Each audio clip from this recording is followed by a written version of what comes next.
এই দুনিয়ার পুরো জীবনটা এটা হচ্ছে লালসাময় একটা জীবন, লোভ, মরিচিকা, মায়াজাল। এই মায়াজালে আমরা আটকে আছি, ফলে মৃত্যুর কথা আমরা ভুলে গিয়েছি। পাগলের মতো ছুটছি, আরো টাকা লাগবে, আরো খ্যাতি লাগবে, আরো যশ লাগবে, আরো দাপট লাগবে। আমার এত টাকা দিয়ে কি হবে, এত সম্পদ দিয়ে কি হবে, এত ব্যস্ততা দিয়ে কি হবে তোমার? স্টপ, থামুন, অনেক হয়েছে, আন্না, থামুন। Take a rest, take a breath, and think about death. Think that you have to go back to your Lord. একটু বসেন না, একটু ভাবেন যে আমাকে চলে যেতে হবে, চলে যেতে হবে। এই কোলাহল, এই ব্যস্ততা, এগুলো থাকবে, থাকবো না আমি। সাইয়েদনা ওমর ফারুক বলেছেন, মুতু ক্বাবলা আন তামুতু, মরার আগে একবার মরো। হাসিবু ক্বাবলা আন তুহাসাবু আলাইকুম, তোমার হিসাব নেওয়ার আগে তুমি একবার নিজের হিসাবটা করো না। কাগজ বের করে একটু লিখো না, কি কি ভালো কাজ করছিলা, যেগুলো দিয়ে নাজাতের ওসিলা হতে পারে, 1 2 3, আর কি কি আকাম কুকাম করছো দেখো না, লিখে দেখো তোমার অবস্থাটা কি। মরার আগে একবার মরো। মরার আগে খাটের মধ্যে শুয়ে শটান করে চোখ বন্ধ করে একবার মরার ভান করে দেখেন কেমন লাগে। চোখটা বন্ধ করেন আর ভাবেন আপনি নাই, কি কি হতে পারে ভাবেন। আপনার ছেলে মেয়েরা কান্না জুড়ে দিবে, আপনার প্রাণের স্ত্রী বিলাপ শুরু করে দিবে, বন্ধু বান্ধবের চিৎকার আর মাতম, স্থানীয় এলাকার মসজিদে ঘোষণা, অমুক এলাকার নিবাসী অমুক ভাই, অমুকের ছেলে অমুক দুনিয়ায় নাই। সব আত্মীয়রা চলে আসবে, ফেসবুকে স্ট্যাটাস দেয়া হবে, সবাই সবাইকে জানাবে বিকাল 4টায় অমুক হাই স্কুল ময়দানে আপনার জানাজা। ছুটে আসবে, সবাই ছুটে আসবে আপনাকে শেষ বিদায় দিতে, গুড বাই জানানোর জন্য, আল ওয়াদা, বিদায় জানাতে আসবে সবাই। 4 তাকবীর দিয়ে আপনার জানাজা হবে, অশ্রুসিক্ত জানাজায় আপনার বিদায় হবে। কাঠের খাটিয়ার মধ্যে করে কাঁধে তুলে আপনার কবরে নেওয়া হবে। আগে থেকে খুঁড়ে রাখা কবরটার মধ্যে আপনারে বিছিয়ে দেয়া হবে। বাঁশের কচি দিয়ে তার উপরে মাটির চাপা দিয়ে সব চলে যাবে। ভাবেন না একবার চোখ বন্ধ করে, this is the circle of life, this is the nature of life. এটা সবার হবে, আমার হবে, আপনার হবে। এত মায়া, এত ভালোবাসা কই যাবে? কেউ থাকবে না, সবাই আপনার অন্ধকার কবরে রেখে দিয়ে চলে আসবে।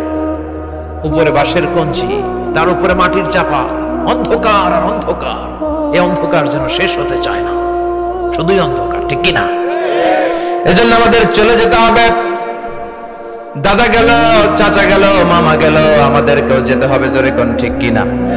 একদিন মাটির ভেতরে হবে ঘরে মন আমার, কেন বাঁধ দালান ঘর, প্রাণ পাখি উড়ে যাবে পিঞ্জরা ছেড়ে।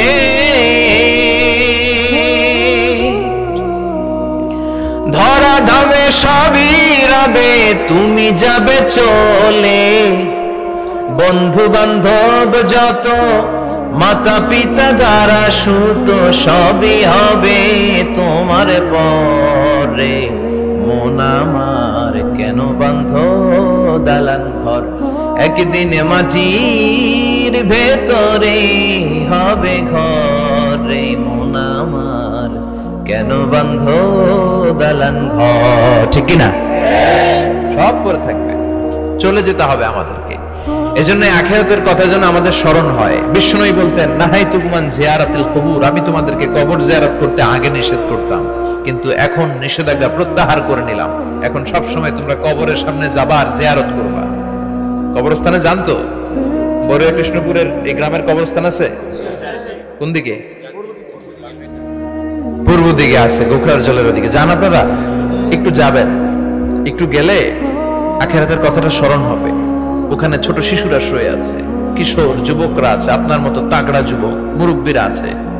এরা এই এলাকায় থাকতো, এরা আকাশ থেকে নেমে আসে না, এই এলাকার সন্তান আজ নাই। একটা সার্টেন পিরিয়ড শেষে আপনিও থাকবেন না। This is the nature of life, this is the circle of life. ছোট্ট শিশু হয়ে এসেছিলেন, শৈশব, কৈশোর, যৌবন, প্রৌঢ়ত্ব। আগে ছিলেন সিঙ্গেল, বিয়ে করে হয়ে গেলেন ডবল। এরপরে আল্লাহ আপনাকে একটা মেয়ে দিল, এরপরে মেয়েকে বিয়ে দিয়ে শ্বশুর হলেন, এরপরে ওই মেয়ের ঘরে সন্তান হতে নানা হলেন। আর কতদিন? অনেক দিন হলো তো, অনেক লম্বা সময় পেয়েছেন আপনি।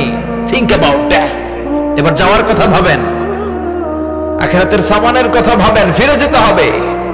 কি শক্তিশালী যুবক, বার্ধক্য চলে আসলে লাঠি ছাড়া চলতে পারে না। কুচকুচে কালো দাড়ি সাদা হয়ে যায়, দাড়ির শুভ্রতা, বয়সের ভার, রং ধরা যৌবন জং ধরে শেষ, ঠিক কিনা? This is the circle of life. যুবক ভাইরা, এটাই জীবন, চলে যেতে হবে, কেউ থাকতে পারবে না, ঠিক কিনা? এটা রিমাইন্ডার আল্লাহ এই সূরার ভেতরে দিয়েছেন যে তোমাদেরকে ফিরে যেতে হবে, এই লোভ লালসা ছেড়ে দাও। রব্বুল আলামিন বলেন, আলহাকুমুত তাকাসুর হাত্তা যুরতুমুল মাকাবির। ও গোলাম, দুনিয়ার সম্পদ, লোভ লালসা তোদেরকে পাগল বানিয়ে দিয়েছে। এই লোভ পাগলামি কোনোদিন তোদের থামবে না যতদিন না তোরা কবরে ঢুকবি, ঠিক কিনা? কার কথা? আল্লাহ বললেন, দুনিয়ার সম্পদ আর লোভ আর মোহে তোমরা গাফেল হয়ে গিয়েছো। আখিরাতের কথা বেমালুম তোমরা ভুলে গিয়েছো, কিন্তু আখিরাতে তোমাদের যেতেই হবে, কবরের বাড়িতে তোমাদের ঢুকতেই হবে, ঠিক কিনা? যেতেই হবে। আমরা ভুলে যাই। আলহাকুমুত তাকাসুর, অতিরিক্ত পাওয়ার লোভ, বেশি বেশি খাওয়ার লোভ, বেশি বেশি জমানোর লোভ মানুষকে গাফেল বানিয়ে দিয়েছে। এটা মানুষের স্বভাব, আরো চাই আরো চাই, এই স্বভাবটা আছে না নাই? দেখবেন ছোট বাচ্চারা মসজিদের দোয়া অনুষ্ঠান শেষে জিলাপি দেয় না? গৌরে কৃষ্ণপুর কি দেয়? আগে বাতাসা দিত না, এখন কি দেয়? জিলাপি দেয়, মিষ্টি দেয়। তো মসজিদের 2-3 গেট থেকে যদি দেয়, ছোট বাচ্চারা দেখবেন এদিক দিয়ে কয়েকটা নিয়ে আবার ওই গেটে লাইন ধরে। ওর হাত হলো ছোট হাত, ওর হাত ভর্তি জিলাপি, আর নেওয়ার জায়গা না, এরপর আরেক জায়গায় লাইন ধরছে, আরো লাগবে আরো লাগবে, এই আরো আরো আরো চাই। এই স্বভাবটাই মানুষকে কুড়ে কুড়ে শেষ করে দিয়েছে। এত লাগবে কেন তোমার? চাহিদার কোনো শেষ নাই, unlimited demand of human being. যার আছে বেশি তার চাই বেশি, যার সাইকেল আছে তার হোন্ডা চাই, হোন্ডা আছে তো প্রাইভেট কার চাই, প্রাইভেট কার আছে তো প্লেন চাই, প্লেন আছে তো হেলিকপ্টার চাই, হেলিকপ্টার আছে তো ওইটা চাই, ওইটা আছে তো সেটা চাই, ঠিক কিনা? এলাকার মেম্বার যে হয়েছে চেয়ারম্যান হতে চায়, আছে না নাই? চেয়ারম্যান সাহেব এমপি হতে চায়, আছে না নাই? এমপি সাহেব মন্ত্রী হতে চায়, আছে না নাই? মন্ত্রী সাহেব প্রধানমন্ত্রী হতে চায়, আছে না নাই? কিন্তু এই দেশে সুযোগ নাই। কথা কন, এই দেশে প্রধানমন্ত্রী সিলেক্টেড, 2-3 জনের বাইরে কেউ প্রধানমন্ত্রী হতে পারবি না, ঠিক কিনা? আমার এই জীবনে তো আমি 2-3 জনই দেখলাম। বেগম খালেদা জিয়া, মাননীয় প্রধানমন্ত্রী শেখ হাসিনার ছোট্টবেলা দেখেছি এরশাদকে, আমরা তখন ছোট। তো মানুষের চাহিদার কোনো শেষ নাই, যার আছে বেশি তার চাই বেশি। এজন্য বিষ্ণু বলেছেন, উনজুরু ইলা মান হুয়া আসফালা মিন, তোমার চেয়ে যে খারাপ আছে ওর দিকে তাকাও। ওয়ালা তানজুর মান হুয়া আ'লা মিন, তোমার চেয়ে যে ভালো আছে ওর দিকে তাকায়ও না, তোমার চেয়ে যে খারাপ অবস্থানে আছে ওর দিকে তাকাও। অনেকে নিজের অবস্থান নিয়ে সুখী না, এরকম আছে না নাই? আল্লাহ আমার এটা দিল না রে, ওইটা দিল না রে, পাইলাম না রে, কিচ্ছু হয় না, কি করবো জীবনে, হতাশ। আসলে আছে কিন্তু অনেক, কিন্তু শুকরিয়া নাই, ডাকাত, ঠিক কিনা? নিজের অবস্থান নিয়ে সুখী না, কিন্তু অনেক লোক আছে তারা আপনার অবস্থানে পৌঁছতে চায়। তাদের দিকে তাকিয়ে দেখেন, আপনি যে অবস্থানে আছেন এই অবস্থানে পৌঁছাটা অনেকের কাছে স্বপ্ন। তারা প্রতিনিয়ত সংগ্রাম আর স্ট্রাগল করে যাচ্ছে আপনার অবস্থানে পৌঁছতে, আর আপনি এটা নিয়ে সন্তুষ্ট না। শেখ সাদির নাম শুনেছেন? বালাগাল উলা কাশাফাত দুজা, এই কবিতাটা রচয়িতা, ইরানের বিখ্যাত এক কবি।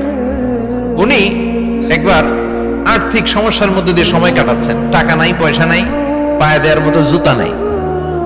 উনি খুব দুঃখ পেলেন, হায় রে, আমি ইরানের এত বড় কবি, আমার পায়ে দেওয়ার মতো জুতা নাই। দুঃখ ভরা মন নিয়ে রাস্তায় হাঁটতে বেরোলেন। হাঁটতে হাঁটতে হঠাৎ দেখলেন একটা লোক শুয়ে শুয়ে কাঁদছে, ওই লোকটার 2টা পাই নাই, পাই নাই। উনি সেজদায় পড়ে গেলেন, আল্লাহর কাছে ক্ষমা চাইলেন, আল্লাহ অনেক দিয়েছো, শুকর আলহামদুলিল্লাহ। এজন্য যেই পরিস্থিতিতেই থাকি না কেন আমরা কি পড়বো? জোরে বলেন, কি পড়বো? এজন্য কানাতু মিনাল ইসলাম, অল্পে তুষ্ট থাকার নাম হলো ইসলাম। সম্পদ লাগবে কিন্তু সম্পদের পাহাড় লাগবে না, ঠিক কিনা? অল্প খান, অল্প পড়েন, অল্প জমান, অল্পের ভেতরে বরকত ঢুকায়া দিছে কে? দেখবেন যাদের সম্পদ অল্প তারা সুখী বেশি। জরিপে এটা দেখা গিয়েছে, অনেক সার্ভেতে এটা এসেছে, যারা সম্পদশালী এরা দুঃখী বেশি। এদের দুঃখ বেশি, টেনশন বেশি, খুব স্বাভাবিক। টাকা যার বেশি, রোগ তার বেশি। টাকা যার বেশি, টেনশন তার বেশি। টাকা যার বেশি, ঘরে শান্তি তার কম। আছে না নাই? ঘরের ভেতরে অশান্তি, ছেলে কথা শোনে না, ছেলে টানে গাঞ্জা, মেয়ে করে পরকিয়া। আছে না নাই? স্ত্রী কথা শুনে না, ভালোবাসা নাই, ঘরটা জাহান্নামের টুকরা। রোগ বালাই, এক একটা হসপিটাল বিল পরিশোধ করতে মাসে 5 লাখ 10 লাখ। আছে না নাই? কিছু খেতে পারে না, ডাক্তার একেবারে ডায়েট মেনু বেঁধে দিয়েছে। Diet, very diet menu. এটা এটা এটা এটা কিছুই খাবেন না, শুধু গরু খাবেন না, খাসি খাবেন না, চিংড়ি খাবেন না, খালি ঘাস খাবেন। ইচ্ছে মতো ঘাস খাবেন, মানে ঘাস জাতীয় যত আইটেম আছে সব খাবেন। শাক খাবেন, সবজি খাবেন, সালাদ খাবেন, গরু, চিংড়ি